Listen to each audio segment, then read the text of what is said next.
his red card. Has there been any discussion about that, or you just resigned to the fact that it was probably a red and he'll miss the 3 games? Probably.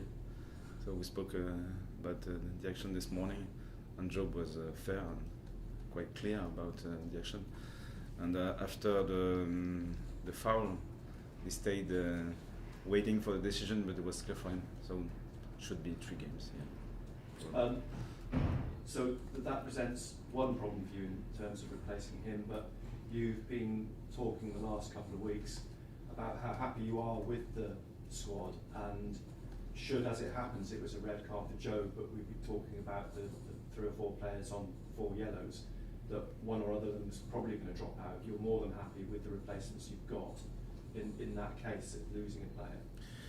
Yes, we have a squad with I think 16, 17 players able to play in the core, and then we have other young players. They need foundations to express themselves, but this core exists at the minute. So for me, I'm confident with the options we have. We'll have to create something new, but with the culture we have now, it's not a problem. And how has Joe been himself? A game ban like this, I mean, he played pretty much every game last season, he's played every game this season, so mentally it's probably quite an issue. Yes, it happens during a career, and he's waiting for the decision now. We can learn from many situations, and this is a new situation for him. And when we analyzed this morning the sequence of actions before that foul, we can find some different elements we can manage differently. So it's a new learning, and I'm sure he will be stronger after that. And it is a young squad, so this, as you say, these are going to be new experiences for a lot of the players, and they have to confront these sort of issues. And for you, at this point in time, with Joe being out, potentially other players picking up cards, is this the first time in the season you're facing another challenge, if you see what I mean? Yeah, I agree. We kept probably 11, 12 players together to start the different games, and now probably we'll have a higher rotation in the squad. But for me, it's not a problem as well, because a long season, especially in championship like that, we have to manage probably 16, 17, 18 players for the core of the team. And I think we are ready at the minute to manage that situation. Obviously, we'll have to find new references, because a new player in the squad with his own style, with his own experience, it's different, and we'll have to adjust, to manage probably the first, the second, the third game to find the right balance. But it's life, I think, and we can't think that we can play with 11 or 12 players the whole season. It's just normal. You will be helped if you can have some players back. Can I ask about a few of them? Anthony Patterson, I assume, won't play at Preston. You're looking at Coventry. Probably it's the report is done every morning, and it was better this morning. So probably for Preston it will be too short, but we'll see for Saturday. And for the others, yes, we are happy because many players are back in the team, and it wasn't the case before. We were on the edge, and for example Ballard, for example Eliza, for example Aji, not for Preston but probably later, but he's training now with the team, so it's good news, and Régis as well. So yeah, they are. I was going to ask about Chris and Dan. Are both of them available for the Preston game? Yeah.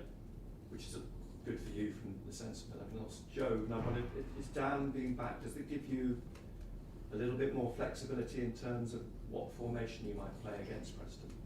What formation? May you go free?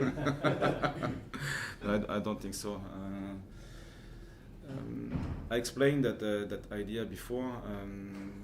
We built a system, strong foundations, and I don't want to change too early the structure, because I think we have now good references, and we can change during some phases the shape, but it's just because we need to solve a problem. For example, we use the back five with a midfielder and not with centre back because it's needed during the game. But I think we'll work on the back four. I don't know the scenario of the season, but at the minute it's better to play like that because we share the references and we have so much to do to improve, to go further. So at the minute I don't think it will change. Yeah. So effectively it's going to be difficult for Dan to get back in the team at the minute, but I do wonder if that's, as you sort of hinted last week, might not be a bad thing with the international break coming up as well to make sure he's absolutely 100% when he does come back. Yeah. He feels good, and I think when he returned the first time, he struggled because he wasn't at 100% from his feelings about his ankle, his tight as well. So now he's really good. So it's different, and when you struggle with pain, it's still difficult to find the right behavior on the pitch. So now it is good, and we know that we have many players with 4 yellow cards. So we don't know when it will happen. So for Trey, for example, he managed 6 games, I think, in a row without receiving a yellow card. So maybe we'll last 10 more games. I don't know. So if he's ready, it's good for us, and we'll have to manage unpredictable situations. Yeah. Mentioning Trey, are you pleased with the way that he's managed that situation? I mean, it begs the question, why couldn't he manage it beforehand? But he's been disciplined enough in some very difficult situations, and Queen's Park Rangers was one of them, yeah, not to pick up that. Yeah, I agree. So you can see that when a player has to manage a new condition, and he can change his behavior because it was very intense, probably too intense. I remember the situation at home, a big tackle against, I don't know, very early in the game. It was yellow, but probably a red card, and he didn't play like that later. So he managed very well this situation, and I think it's good for him because when you have this condition, you have to think differently, and he's improving his behavior on the pitch. Yeah, I'm very happy. Joe missing Adam Brown, the obvious replacement. He's too professional to come banging on your door and demand to play at Preston, but I'm sure he'd love to go back deep down and play on Wednesday night. Will play. And he deserves to play, obviously, because he's a great professional, and with a good experience, good leadership, quiet leadership, but strong leadership is very interesting. So obviously our midfielders played very well since the beginning of the season, and for Brownie he needed to wait, but he knows that that league is so long that it was sure that he'll have opportunities to play. So it's now, and he did well. So I'm confident for him as well. Deepdale, you're no stranger to Deepdale. So it'll be a very different Preston, I think, to the team that you saw earlier in the season with Paul Heckingbottom coming in now, and seemingly he's making, they're becoming harder to beat. So you're going to get another sort of test again, yeah, against the sort of Queen's Park Rangers situation where then they don't want to lose the games. That makes it more defensive. Yes, that league is very competitive, and every team is proactive. So even if you are in the bottom of the table, the teams don't wait for a mistake. They try to push. They try to use the man-for-man marking and to play direct play or not. And it's not a passive opponent, and I'm sure that Preston won't be passive against us. They can manage the man-for-man marking, for example. They are strong, they are very intense. So it will be a good challenge for us. Again, after Luton, after QPR, we'll see if we learned from this experience. It wasn't a bad games for us, but we need to improve to reach different new levels, especially for the goal kick restart, for example, or the build-up under pressure. And it would be interesting to see if we are improving. Yeah. Chris Beck comes outside way, thanks. No problem. How happy are you to have Chris Beck back in the selection? Obviously, he's played so well this season. So pleased, really, because obviously when we think about a problem in the chest, we can think of many things about the issue, but fortunately it wasn't bad, and he trained very well this morning, so I'm very pleased for sure. Pleased for him and pleased for the team, because it's very important for us. For the balance of the team, it's very interesting on that side with Patrick, with Trey. They are playing so well in that triangle, and when you lose an element like that, we need to recreate or rebuild something new. So you need time, and sometimes it's different with different output, but it's important for us, and I'm happy he will be in the team for Preston. Yeah. How's Jones and Milan Alexic on the bench against QPR? How far are they away from contributing for someone on the pitch? I don't know really, because they need opportunities, and probably we are in that target, and he's still young, and he needs to learn the culture, the language. Football is a common language, is a shared language on the pitch, but when you come from a new country, another country, and is very young, you need time to adapt. So it's not too far, and I think it could be a good option for us. Yeah. And Samed as well, how far away is he now? Is he approaching full fitness? Salis, I think will need to wait the beginning of December to be sure, because it was a re-injury and muscle re-injury. So it's not an ankle or a knee. You know exactly the time you need to recover.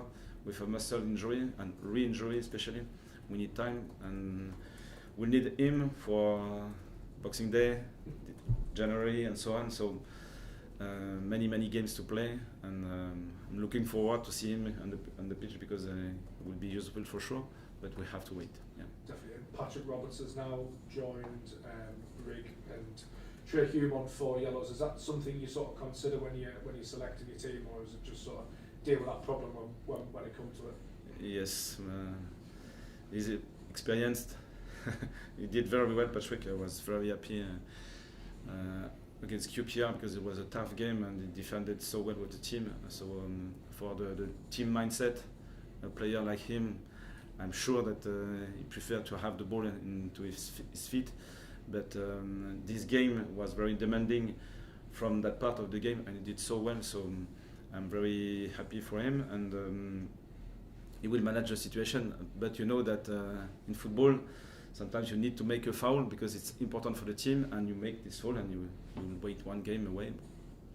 We'll see. Yeah. Thank you. Cheers. Hi. How impressed were you with the team with 10 men against QPR and coping with that situation, particularly when it can be hard, I imagine, to get messages onto the pitch about how to change the structure or the way they play, and to see that out? It started from the Job's behavior, because he was calm.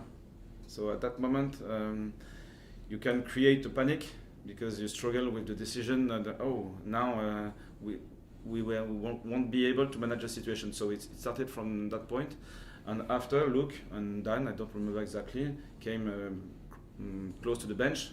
What is the shape?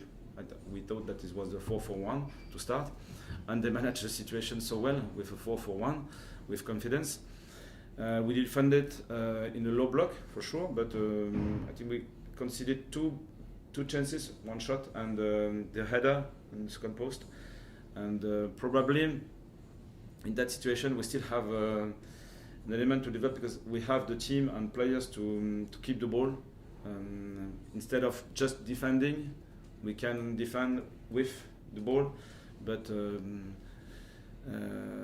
it was a good job really, because 10 against 11 for 30 minutes away especially, we felt the confidence and the strength of the group, I think. You said you're pleased with the depth of the squad, the number of players you have. Are the players also quite flexible in that they can play different roles? They're able to slot into different positions on the pitch? It's a good question, because at the minute my first concern is to keep the structure and the foundations we built together. For example, the goalkeeper, we changed Patterson, now it's Morrow, is good, and we won't pick up a player for that position. And I think for the back line, the same idea, for the midfielders, the same idea, for the strikers and wingers, the same idea. So they know where they are in the hierarchy, it's clear, and when a player is injured and received a red card, I know that my opportunity can come, and because the foundations are strong, young players it's easier to play with a back four, experienced back four, and I prefer to keep the shape and the different position we have at the minute, and give an opportunity to a young player to play in a new position, in his main position, and we'll see after this opportunity. If he doesn't play well, you know that you have to wait and to work and in a training session until your next opportunity.